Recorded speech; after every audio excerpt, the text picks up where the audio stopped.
Irmãos e irmãs, é uma alegria estar aqui novamente. Pedimos a Jesus, nosso Mestre, que nos mantenha irmanados nessas vibrações de harmonia, de equilíbrio e de paz. Carl Gustav Jung, discípulo dissidente de Freud, cunhou um termo muito interessante chamado por ele de sincronicidade, para explicar as aparentes coincidências que seriam difíceis de entender, aquelas coincidências inacreditáveis. O Espiritismo e outras correntes espiritualistas explicam um pouco diferente aquilo que Jung chamou de sincronicidade, porque o Espiritismo nos desvela a realidade espiritual e um conjunto de leis que, de certa forma, traduz o funcionamento em diferentes níveis do nosso modo de vida aqui na Terra, aproximando as pessoas, afastando as pessoas e promovendo essas aparentes coincidências. Inicio a minha fala assim em função da mensagem que foi lida, que foi aberta ao acaso, do livro Minutos de Sabedoria, do Carlos Torres Pastorino, e que falava da noite, falava das trevas, falava das sombras, numa metáfora para o sofrimento, para as dificuldades que vivenciamos. Não existe uma noite que dure para sempre. Assim se expressava Torres Pastorino na mensagem que foi lida. Não existe uma noite que dure para sempre. Porque nós sabemos que o dia sempre volta a nascer. Depois da escuridão da noite vem o alvorecer. Vem a alvorada de um novo dia. E é a luz sucedendo às trevas. E é exatamente sobre isso que nós vamos falar hoje. Sobre a luz. Né? Mas não a luz física, não o conceito físico que se tem da luz. Né? Que, embora a física já tenha avançado bastante, principalmente nas últimas décadas, ainda se tem muita dificuldade em explicar o que é a luz. Mas não é dessa luz que nós estamos falando, ou que nós falaremos. Nós vamos tratar da busca da luz espiritual, que é um denominador comum em todas as religiões. Em todas as religiões ou filosofias religiosas, tanto as do presente quanto as do passado, sempre se buscou a luz, sempre se buscou a iluminação, sempre se buscou o desenvolvimento espiritual, que é o que traduz essa ideia da iluminação.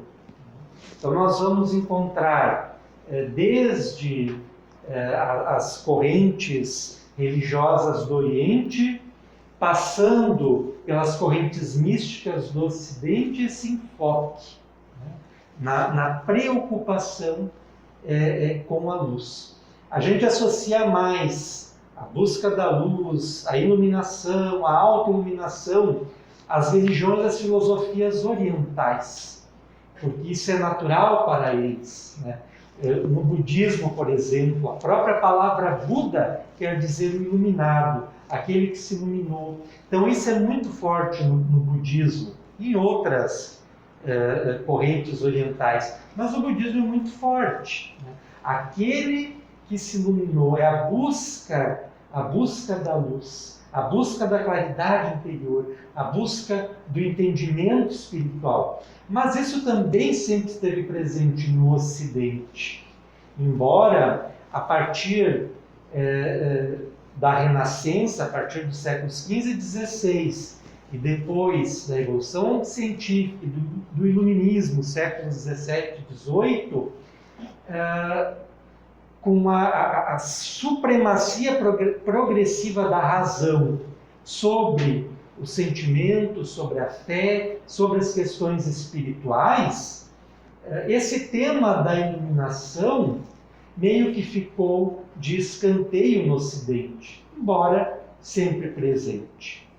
Apenas para citar alguns personagens do século XVI, por exemplo, Teresa d'Ávila, São João da Cruz, Jacob Boehme, entre outros, que são considerados místicos.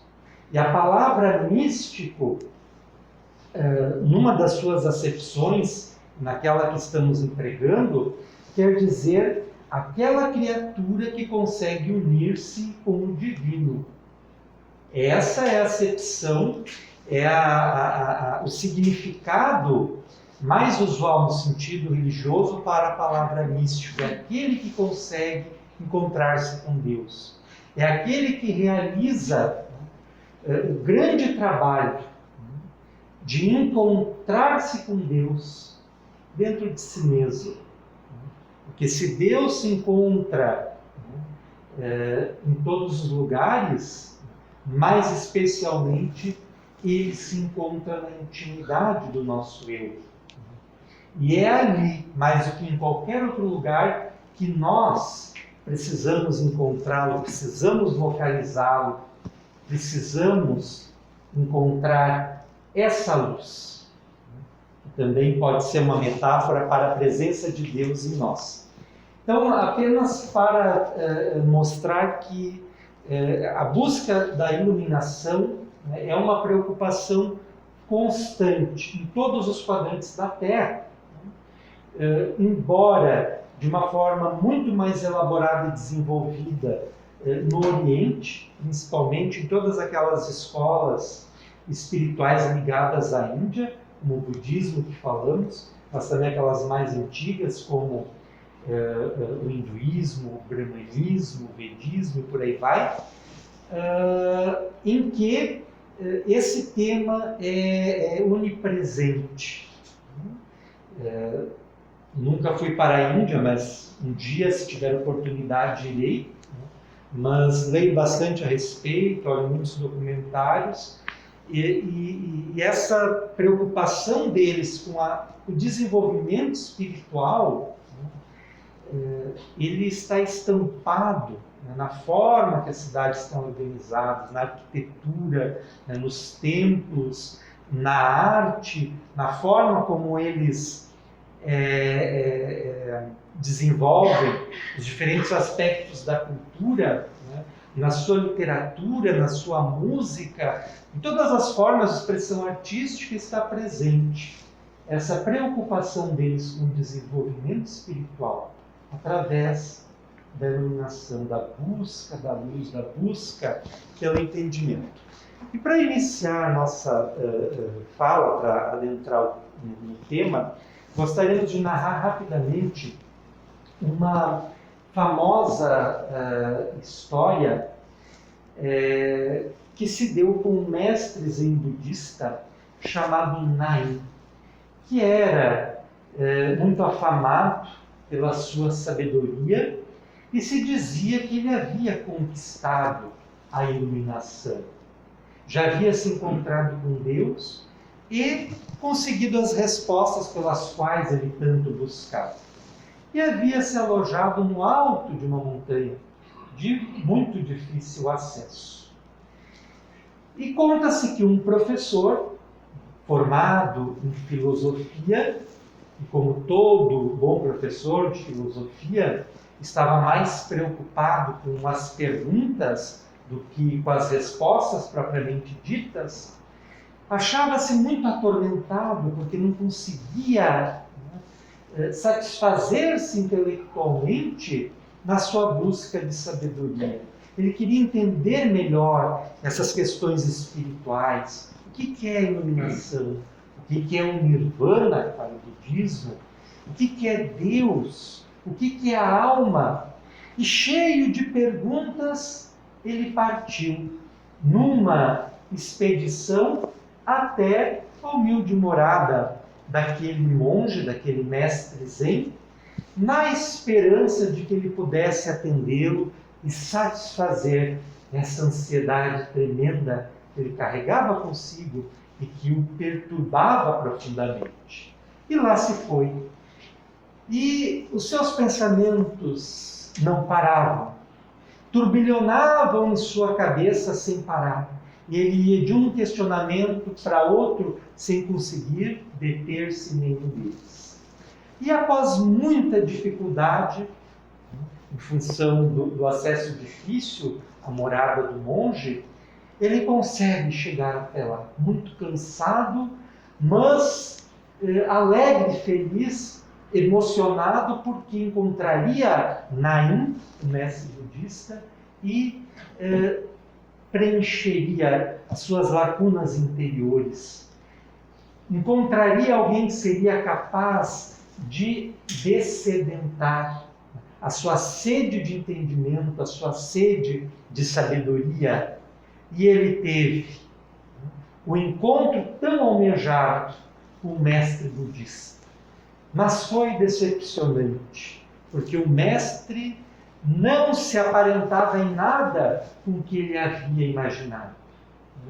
Uma pessoa muito simples, muito humilde, usando uma túnica rota, nada condizia com a imagem que ele tinha de alguém dotado de sabedoria profunda, plena, conhecimento profundo das coisas. E o encontro, então, já foi um pouco decepcionante para ele. E o mestre Zen o acolheu de forma amorosa, convidou que ele se sentasse, começaram a conversar, e o professor não parava de fazer perguntas. E aquelas perguntas que perturbavam o professor já começaram a perturbar o mestre Zen, porque ele ia de uma pergunta para outra, ensejava espaço para que o mestre se pronunciasse e participasse da conversa, entabulando um diálogo. Nisso o mestre fez um gesto, pediu que ele se acalmasse e que ele ia preparar um chá. Na expectativa de que, enquanto ele preparasse esse chá e servisse para ele, posto que ele estava muito cansado, talvez a sua necessidade de respostas pudesse ser respondidas. E ele foi preparar o chá. E nisso o professor, despejando aquelas perguntas intermináveis, e o mestre Zen já atordoado, terminou de preparar o chá, tomou da xícara e começou a servir. Pôs a xícara no pires e começou a servir. E o professor fazendo perguntas. E não parava de perguntar. E o mestre, inquieto com aquilo, mas sereno, servindo o chá. Nisso, o chá transbordou da xícara para o pires. E continuava vertendo e já ia transbordar para a mesa. E o professor gritou: pare com isso! O senhor não está vendo o que está acontecendo? Mais uma gota e esse chá vai emborcar, vai transbordar para a mesa e da mesa para o chão. E aí o mestre sorriu e viu que era a hora de aplicar a sua lição.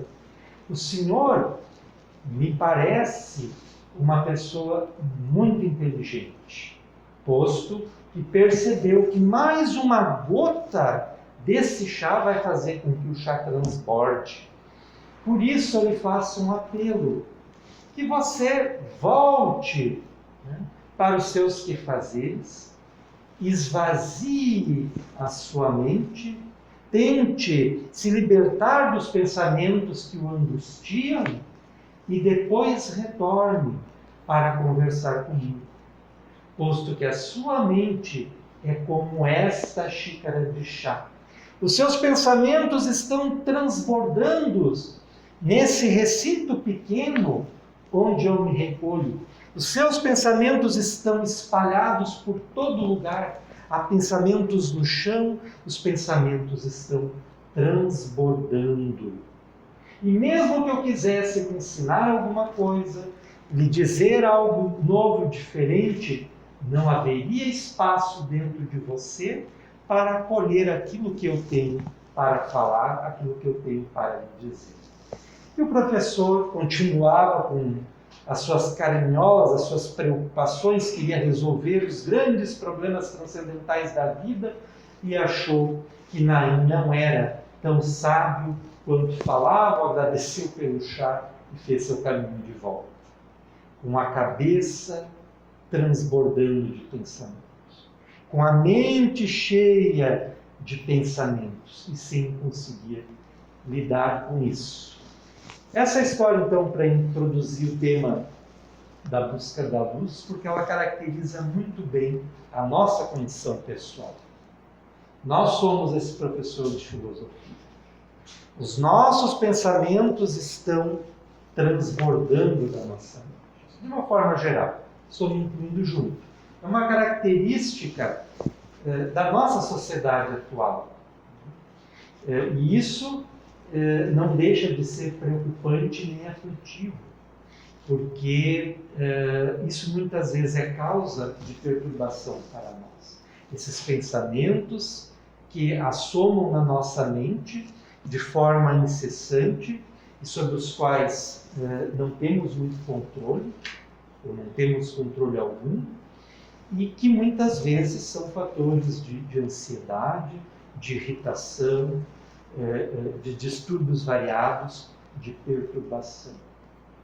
E nós precisamos nos resolvermos espiritualmente para conseguirmos encontrar ao menos uma brecha dentro desses pensamentos tumultuados para estabelecermos um estado mínimo de harmonia e de paz para ficarmos bem, para estarmos bem, para nos sentirmos bem. Porque, em última análise, é isso que queremos e isso que precisamos.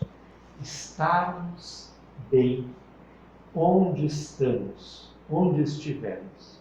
Aqui, quantos estão 100% presentes aqui?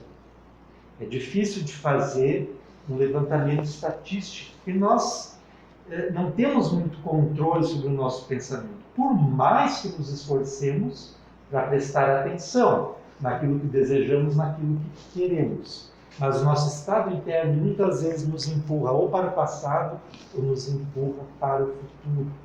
Né? Ou nos leva para coisas que aconteceram e que ao longo desse dia, ao longo da semana, algum fato recente que ainda está nos incomodando. Então ele aconteceu, mas os seus efeitos repercutem ainda agora, estão presentes, se deram no passado, mas de certa forma estão presentes. E a nossa mente é empurrada para lá. Aquilo vem sempre à tona e a gente não consegue se desligar. Ou então nos empurra para diante. O que vai acontecer? Será que eu vou conseguir resolver? Como é que vai ficar essa situação? E aí a questão da ansiedade, que é talvez o mal mais generalizado na atualidade. Os estados ansiolíticos, né? A ansiedade exagerada que nos impõe uma série de condições conflitivas e aflitivas e que muitas vezes nós não conseguimos lidar. Então nós precisamos exercitar a nossa consciência, os nossos pensamentos no aqui e no agora. Trazer o máximo que pudermos a nossa mente para o aqui e para o agora. Estarmos conscientes, plenos, inteiros, onde estamos e com quem estamos. E esse é um dos maiores desafios para nós no momento. Estarmos inteiros, estarmos completos, estarmos plenos, onde estamos e com quem estamos. Isso é muito difícil. Até porque não são só os apelos de dentro, que vêm de nós mesmos e que nos pressionam, né, a esse turbilhonamento dos pensamentos, dos sentimentos, das emoções, mas são os apelos de fora também. As facilidades tecnológicas, né, a realidade da maioria das famílias na atualidade, incluo a minha no que estou falando, né? É estarmos juntos, mas às vezes, mesmo estando juntos, estamos sozinhos, ou não estamos juntos por completo naquele momento. Estamos juntos, cada um ali no seu celular, naquilo que me interessa e por aí vai. É uma característica da vida moderna, mas isso é problemático. Então, sem sombra de dúvidas, um dos maiores desafios para nós no momento é estarmos plenos, inteiros, completos, onde estamos e com quem estamos. E disso depende o nosso bem-estar espiritual. Disso depende a nossa busca espiritual. Disso depende os exercícios espirituais que façamos para evoluirmos, para nos desenvolvermos. Mas o que é iluminar-se? Né? Isso é uma questão que está presente em todas as religiões e cada uma explica de uma forma diferente. Né? Mas se nós vamos pegar na tradição cristã, que está mais próxima para nós, essa iluminação ela é traduzida até mesmo pela questão do conceito de santidade, que seriam pessoas especiais pelas suas virtudes, que as colocariam mais próximas de Deus. E elas são representadas nimbadas de luz, são representadas iluminadas. Então, na tradição cristã, isso está muito presente e se traduz esse processo de iluminação pela aproximação de Deus, pela aproximação com os anjos, pela aproximação com os santos, isso na tradição cristã. Mas no Espiritismo, né, embora não desconsidere essa postura, porque ela é válida, a luz, né, ela é tomada como um sinônimo para o nosso desenvolvimento interior, para o nosso desenvolvimento espiritual. Nós trouxemos aqui uma citação de Hermínio Miranda. Quem não conhece esse escritor estudioso do Espiritismo está perdendo tempo. Ele é um dos mais brilhantes estudiosos e escritores do Espiritismo aqui no Brasil. Ele tem dezenas de obras publicadas, muitas delas como esta, Candeias na Noite Escura, pela Federação Espírita Brasileira. Ele era articulista da Reformador, que é a revista de periodicidade mensal da Federação Espírita Brasileira. E esse livro aqui reúne alguns dos seus artigos, as suas crônicas, as suas reflexões, publicadas entre 1960 até 1980, mais ou menos. Foi feita uma seleta e incorporadas nessa obra.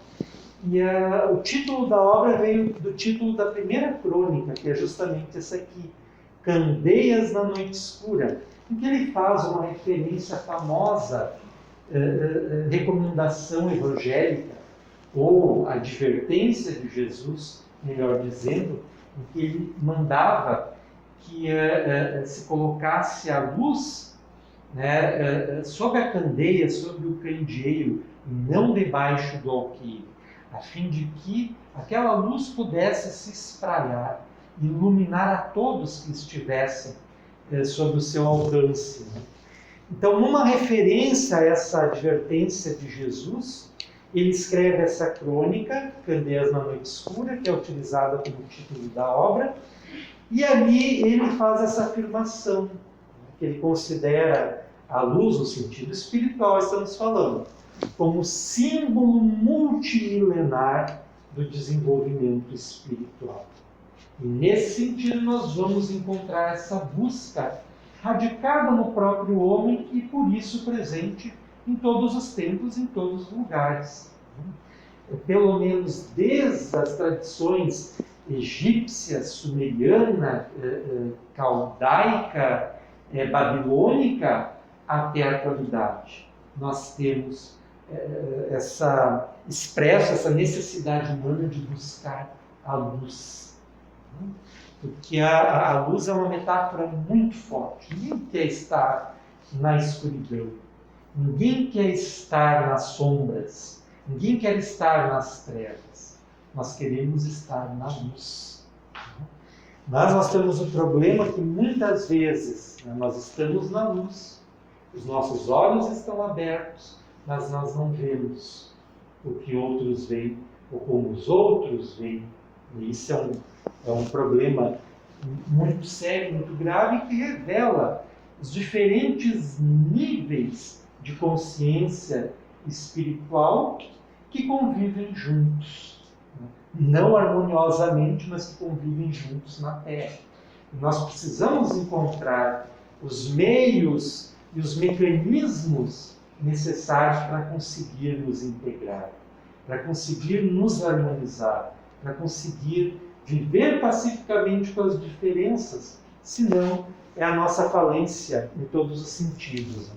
Hermínio Miranda viveu entre 1920 e 2013 aqui neste plano e segue do lado de lá da vida, com certeza estudando e cooperando para o desenvolvimento espiritual do Brasil e do mundo. Então, tem essa citação dele aqui, e vamos reforçar a luz entendida como um símbolo para o nosso desenvolvimento espiritual. E é nesse sentido que a doutrina espírita entende essa busca da luz. Nós destacamos uma questão do Livro dos Espíritos. Quem não conhece o Livro dos Espíritos, ele é a obra básica do Espiritismo, é leitura obrigatória para quem quer estudar e conhecer profundamente o que é o Espiritismo. Não pode deixar de ler esta obra do início ao fim. Ela é uma obra de perguntas e respostas, 1019 perguntas com as respectivas respostas, tratando dos temas mais diversos. Desde Deus, da origem do universo, dos elementos gerais que compõem as coisas, tanto do ponto de vista material quanto espiritual, das relações do mundo físico com o mundo invisível, das questões da mediunidade, das leis criadas por Deus para organizar e manter as coisas, do que nos aguarda após a morte e por aí vai. É um livro extraordinário. Ele é dividido em 4 partes. A terceira parte trata das leis morais, que Allan Kardec, que é o codificador da doutrina espírita, chamou de leis morais. E essa parte está, por sua vez, dividida em 12 capítulos. E um desses capítulos trata da lei de progresso. A palavra progresso estava presente, muito presente no século XIX, e, de certa forma, ela indicava uma crença num desenvolvimento que se dava sempre no sentido positivo. E essa crença, que era praticamente restrita e vinha já do movimento iluminista, alguns filósofos iluministas, como Condorcet, por exemplo, escreveram artigos e livros especificamente sobre essa ideia do progresso. Essa concepção foi derrubada com os acontecimentos que se deram ao longo do século XIX e principalmente no início do século XX, com a Primeira Guerra Mundial e logo depois com a Segunda Guerra Mundial. Como pode esse desenvolvimento progressivo no sentido melhor do ser humano terminar, ou culminar nesse processo de ascensão da humanidade, culminar com os horrores da guerra? Então, essa ideia do progresso começa a se desconstruir. Aí Allan Kardec pergunta aos espíritos: a força para progredir, para se desenvolver, aura o homem em si mesmo? Ou o progresso é apenas fruto de um ensinamento? Essa é a questão 779. O homem se desenvolve por si mesmo, naturalmente, mas nem todos progridem simultaneamente do mesmo modo. Dá-se então que os mais adiantados auxiliem o progresso dos outros, por meio do contato social.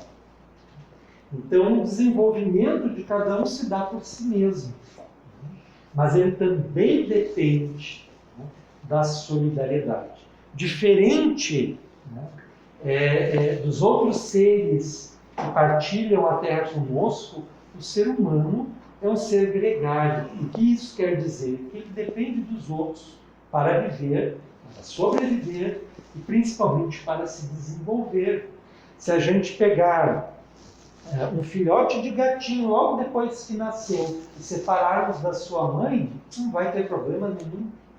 Né? Ele vai se desenvolver naturalmente, de acordo com a sua programação instintiva. Mas se nós pegarmos um bebê, assim que nasceu, e tirarmos da sua mãe, e ele não tiver contato com nenhum outro ser humano, ele não vai conseguir se desenvolver da mesma forma que uma criança no contato com a mãe, com o pai, com a família, depois com a escola, com a sociedade mais ampla conseguiria. Então, é uma necessidade para o nosso desenvolvimento. Aí, os espíritos explicam que esse desenvolvimento, ele se dá em duas vias, no aspecto da inteligência e no aspecto da moralidade. O nosso desenvolvimento espiritual se dá dessa forma, como representamos aqui. Em linhas gerais, geralmente a inteligência se desenvolve, abrindo caminho para o desenvolvimento da moralidade. Na moralidade aqui a gente inclui toda a nossa dimensão interna, né? As nossas emoções, nossos sentimentos, as nossas concepções de certo, de errado, o nosso compromisso ético conosco mesmo, com a vida, com o nosso semelhante, tudo está dentro disso aqui. Mas para que a gente consiga, né, desenvolver essa parte, nós precisamos desenvolver antes as nossas faculdades intelectivas ou cognitivas, de modo que elas nos favoreçam o desenvolvimento da moralidade. Então, os espíritos afirmam que, geralmente, o homem se desenvolve em inteligência e só depois em moralidade. E é o que nós vemos. Nós estamos já a milhares de anos de distância dos homens da caverna, intelectualmente.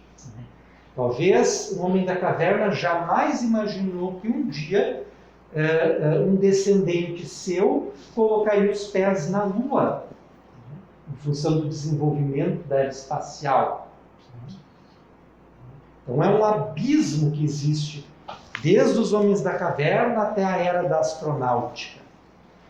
No entanto, em termos de emoções, de sentimentos, em termos de moralidade, esse abismo, esse ato, não é muito grande. E prova disso é que alguém nos pise nos calos. Aí o homem das cavernas, ou a mulher das cavernas também já irrompe ali, e ali a gente mostra que a gente é de verdade. Na forma como nós reagimos, né, às provocações que vêm de fora, isso nos dá a nossa justa medida. Né? Querendo ou não, gostando ou não. Né? Eu mesmo, né, eu vim de Sapiranga para cá agora, no trânsito, mesmo em função do horário, que é um horário mais tranquilo, né, das 7 às 8, é um exercício de espiritualidade. Né? Alguém corta a tua frente, já foi todo o desenvolvimento espiritual por água abaixo. Né? Daí rompe o homem das cavernas. Né? Então, no sentido da inteligência, nós desenvolvemos muito, mas no sentido das emoções, nós desenvolvemos muito pouco. Né? Nós precisamos evoluir mais nesse sentido. A outra questão complementa essa, que é 780b. Kardec pergunta mais ou menos isso. Como é que muitas vezes sucede ser os povos mais instruídos os mais pervertidos também? Ele quer entender como pode, né, os povos mais intelectualizados, com a cultura mais desenvolvida, como podem ser também os mais pervertidos? Né? E aí os espíritos respondem: o progresso completo constitui o objetivo. Progresso completo, eles estão entendendo esse desenvolvimento tanto intelectual quanto moral. Os povos, porém, como os indivíduos, só passo a passo o atingem, Enquanto não se lhes haja desenvolvido senso moral, pode mesmo acontecer que se sirvam da inteligência para a prática do mal. O moral e a inteligência são duas forças que só com o tempo chegam a equilibrar-se. Então, só analisando aqui rapidamente a questão. Então, a primeira colocação é essa, do progresso completo, que é a meta, tanto do homem quanto da coletividade. A gente veio lá do campo espiritual em que estávamos para cá, com o objetivo de nos desenvolvermos. A gente está aqui para crescer, para aprender. E não é só aquela aprendizagem formal da escola, da faculdade, não. A nossa aprendizagem mais importante é essa que a gente faz com as pessoas que a gente convive no dia a dia. Essa, do ponto de vista espiritual, é a aprendizagem mais importante. Então, o nosso progresso completo vem do exercício que nós fazemos para viver e conviver em paz com aqueles com os quais estamos. Então, os povos, como os indivíduos, só passo a passo atingem. O Espiritismo explica o desenvolvimento do ser espiritual indo da simplicidade e da ignorância. Deus criou todo mundo simples e ignorante. Aí se vai encarnando e desencarnando, vivendo um tempo lá no mundo espiritual, reencarnando, assim infinitas vezes. E vai se evoluindo em cada vida que temos aqui na Terra, até atingirmos a angelitude, que seria um símbolo para esse progresso completo, para esse desenvolvimento completo. Só que isso é muito demorado, isso é gradual, isso não se dá do dia para a noite. É uma caminhada, é uma trilha na qual nós nos encontramos. E precisamos ser fiéis a ela a fim de conseguirmos nos desenvolver do ponto de vista espiritual. Nós temos que estar comprometidos com o caminho que estamos. O senso moral, que é a inteligência nos ajudando a compreender aquilo que é certo, aquilo que é errado, aquilo que eu devo fazer e aquilo que eu não devo fazer. E isso nós podemos encarar sob dois pontos de vista, um mais absoluto, o outro mais relativo. Do ponto de vista absoluto, existe o certo e o errado, o ponto final. Do ponto de vista mais relativo, o certo e o errado são questionáveis, depende. E de um ponto de vista antropológico, nós podemos dizer que ele varia com o tempo e com o lugar. Para dar um exemplo, nós vamos nos estender um pouquinho do horário. Para dar um exemplo, Rosa Parks, não sei se todos já ouviram falar de Rosa Parks, uma mulher negra, viveu bastante tempo, morava nos Estados Unidos. Na década de 60, no estado que ela morava, ainda predominavam as leis segregacionistas, que separavam negros e brancos. E havia uma lei que, no ônibus público do estado, da cidade que ela morava, havia assentos só reservados para negros, e havia assentos só reservados para brancos. E se no assento reservado para negros entrasse um branco, teria que dar um lugar para o branco sentar. E havia leis que determinavam isso. E aconteceu que Rosa Parks um dia estava no ônibus e entrou um homem branco e ela deveria se levantar. E ela não levantou. Ela ficou ali, imóvel, paralisada, estatizada, não saiu do lugar. Ela foi presa, o motorista parou o ônibus, acionaram a polícia, mas ela não saiu do lugar. Foi uma mulher com uma atitude de coragem impressionante. Ela permaneceu ali e foi presa. Ela agiu contra a moral do momento em que ela vivia, porque existia inclusive uma lei que proibia ela de fazer o que ela fez, que foi não ceder o seu lugar para um branco. Mas nós, analisando, a ação dela foi certa ou foi errada? Apenas para mostrar que essas coisas são relativas. E a gente, principalmente no momento que a gente vive, né, no Brasil, né, é A ou é B. Né? E acabou. Né? Só que a gente precisa olhar as coisas de um ponto de vista mais amplo. Então, essas questões da moralidade, o certo e o errado, elas são relativas, dependem de vários fatores. Nós temos o certo e o errado do ponto de vista absoluto, que seria do ponto de vista de Deus, né, que estatuiu as suas leis, né, e nós somos felizes ou infelizes na medida que estamos atentando para essas leis, ou atentando contra elas, estamos vivendo de acordo com elas ou vivendo contra elas. A nossa felicidade, em última análise, depende disso. Né? E essas leis estão dentro de nós. Mas nem sempre nós acordamos para elas, estamos despertos para elas, estamos conscientes para elas. Mas toda vez, né, que a gente sofre, isso é um sinal de alerta. Esse sofrimento, essa dificuldade, esse problema assinala que a gente não está alinhado com as leis divinas. E é um chamamento para que a gente se aprume, para que a gente se alinhe. O moral e a inteligência são duas forças que só com o tempo chegam a equilibrar-se.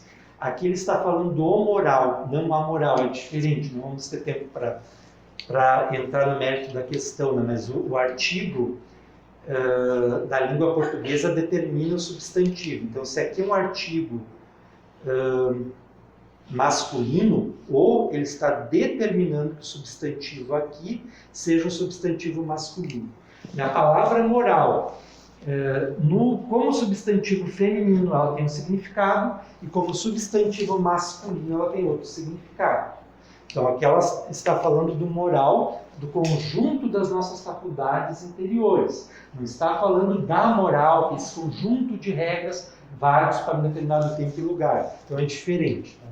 Então o moral e a inteligência são duas forças que só com o tempo chegam a equilibrar-se.